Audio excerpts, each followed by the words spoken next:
External Affairs Minister S. Jaishankar today defended India's decision to purchase Russian oil for its people in a market that is volatile, while also pointing out that the West, in fact, was a major importer of Russian oil and gas.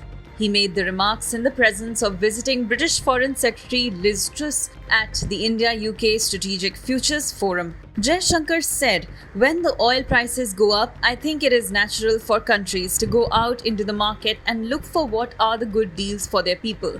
But I am pretty sure if we wait for 2 or 3 months and actually look at who are the big buyers of Russian oil and gas, I suspect the list would not be too different from what it used to be, and I suspect we won't be in the top 10 on that list," he said.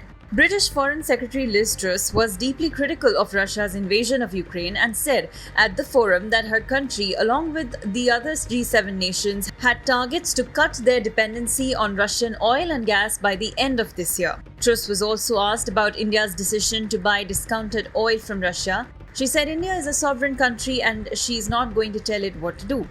Jaishankar meanwhile said, "I was reading a report today that in March, Europe has bought, I think, 15% more oil and gas from Russia than it did the months before.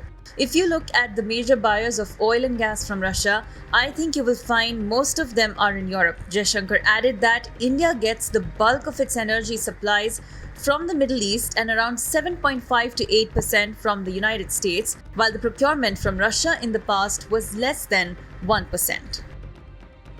Subscribe to One India channel and never miss an update.